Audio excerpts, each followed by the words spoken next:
Immigration, ladies and gentlemen, again, the theme is the system is fixed. We are not going to say on this show anymore that the system is broken, right? The system is fixed.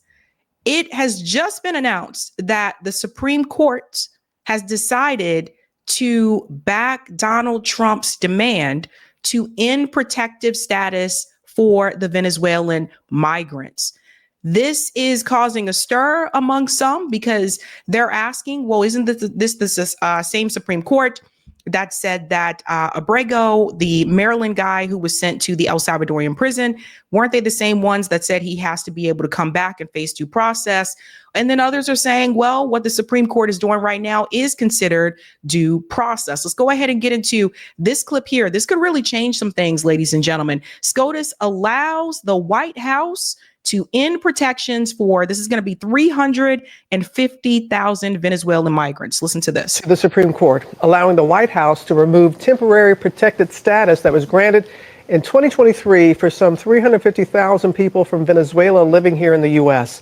Senior political correspondent Rachel Scott has the latest. And Rachel, we know this pending appeal of the case, this could pave the way for deportations. Good morning.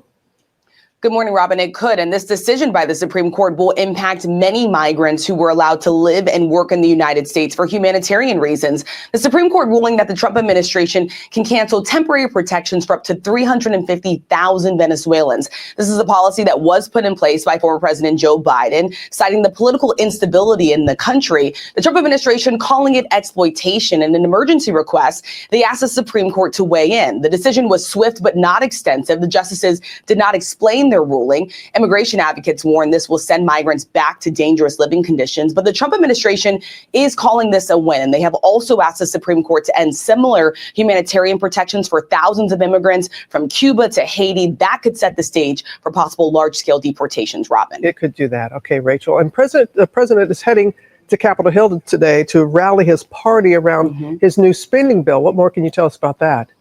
Yes. Yeah, and then they get into the conversation there about Donald Trump trying to get the GOP Congress members on board with that spending bill that we covered the other day. So Donald Trump now has the backing from the Supreme Court. He's not out there on his own anymore. I think the vote was 7-9. I have to double check. I think it said 7-9 for this. And this is going to be a doozy. This is something that Trump's base did advocate for, and they did want. Let's get into the details a little bit more here. The Supreme Court lets Trump lift deportation protections for Venezuelans.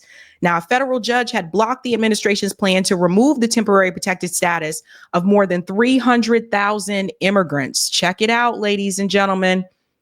Check it out.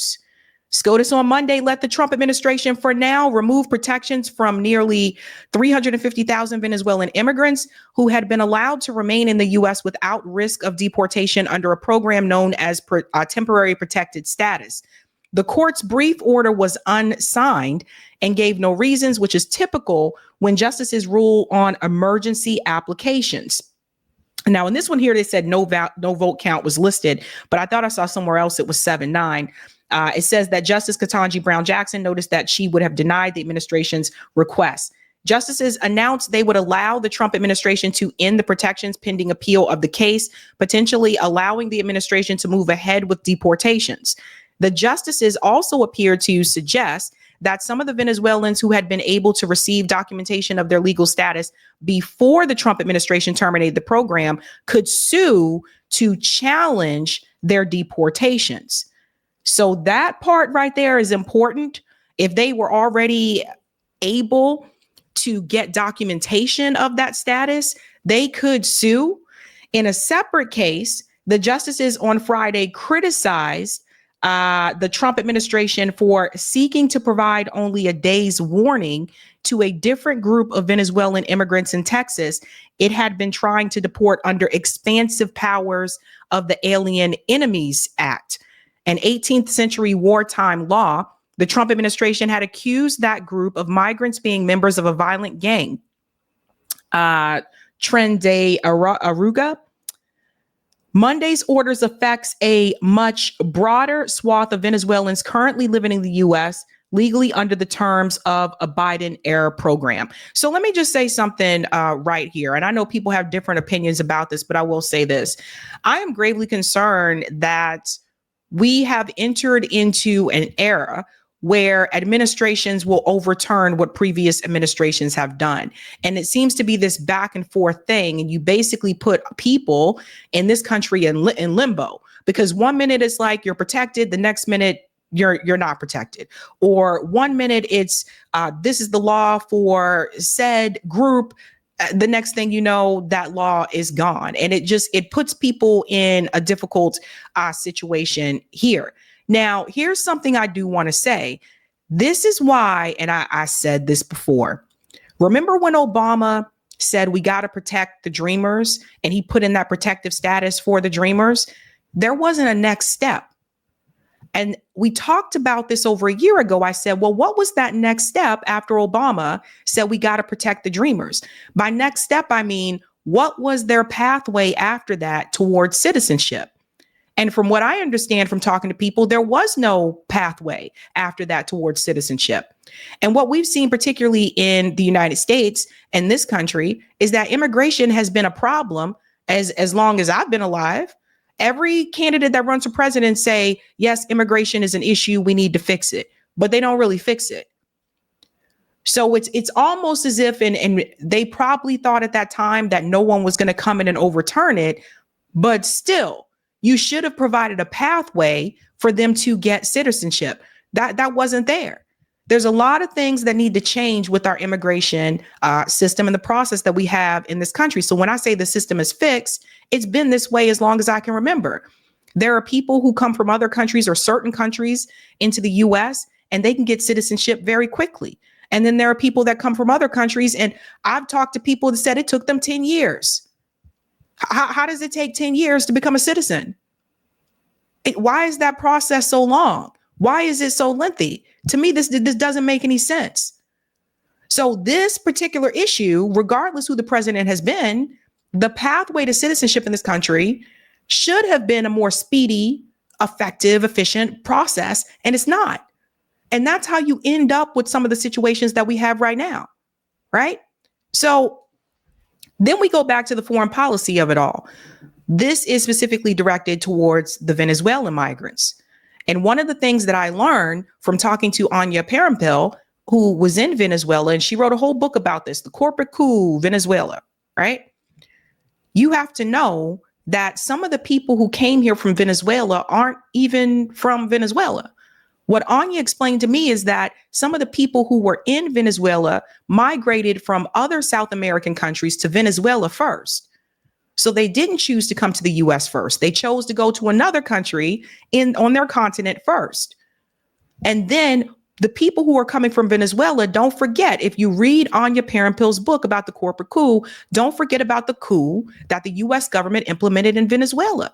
This country is just complicit. Like, that doesn't mean everybody who's coming here is coming here because of that reason, but we have something to do with it. We've created some of the crisis that's happening in Venezuela. And a lot of people, some people will tell you, oh, it's because they tried to do socialist policies and that's why, No. The US government implemented coups in Venezuela. They also provided weapons to people in Venezuela. They let these countries just become a mess because of their intervention. So read Anya Parampil's book, because she was there and she talked a lot about this. A lot of times people want to talk about, oh my God, they're here. I don't know. Get them out of here. Why are they here? But they don't want to talk about why they came here. They don't want to talk about what was happening in their country that oftentimes the US government was complicit in, and why these people leave. They also don't mention to you, and this is something else we got to mention as well. They also don't mention to you that people are not just coming to the US. People are going to the UK. People are going to Europe. When I lived in Germany, there were refugees there too. In fact, when I lived in Germany, there were refugees from Turkey that lived in Germany, and they lived in the ghettos. They called them Turkish ghettos. So this isn't something that's new. This has been going on for quite a long time. Now, since the Supreme Court has lifted that protective status, that gives ICE full right to go in and do a full deportation of the Venezuelan migrants that just came in. And I want you to think about something. I want you to think about all the money that went towards all the different cities like New York and Boston and Chicago, all the money that went towards providing them housing, giving them debit cards and all that type of stuff. If this deportation happens, what was all that money for? What was it all for?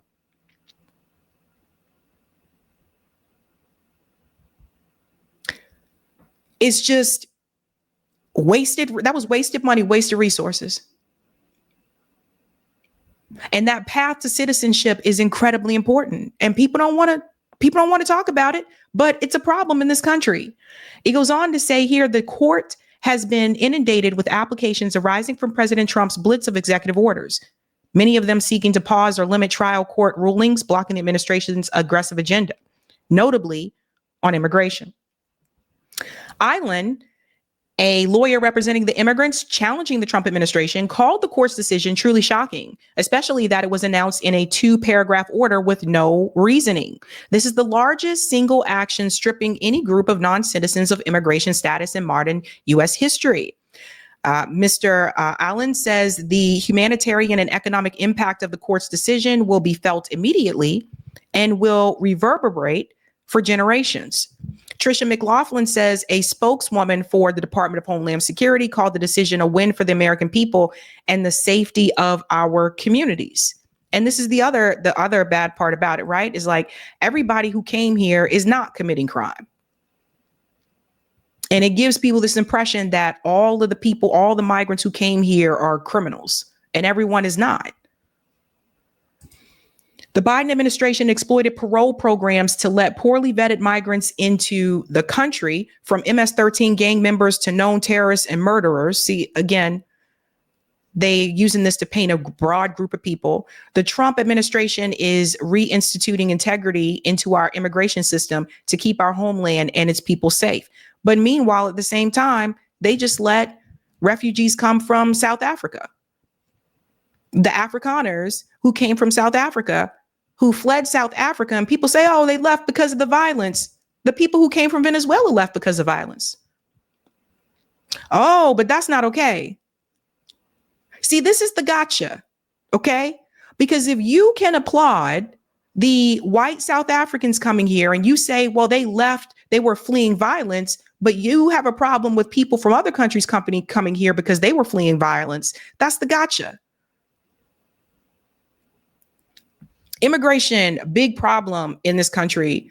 And I don't know if this is something that is going to be resolved, honestly, even within my lifetime. I don't know. I know it's been an issue for a long, long time. And the pathway to citizenship in this country, that's something that could have been approved a long time ago, a long, long time ago. And it just makes people feel, I guess, like it makes some people feel, I don't know, like they're in limbo or they're not safe. Like I know people who came to Boston, they were able to get citizenship like that because of where they came from. People who came here from the UK, they were able to get citizenship pretty quickly compared to everybody else. Some of the people who came here from Haiti, I had a classmate who was originally from Jamaica. She told me it took 10 years for her to get her citizenship here. What is happening? Why does this take so long for certain people, but not for others? We'll have to keep an eye on this story. I don't know where this is going to go, but we'll have to keep an eye on it. Could be a sign of what's to come. Hey guys, this was a Sabby clip. If you like what you saw, hit that like button and subscribe.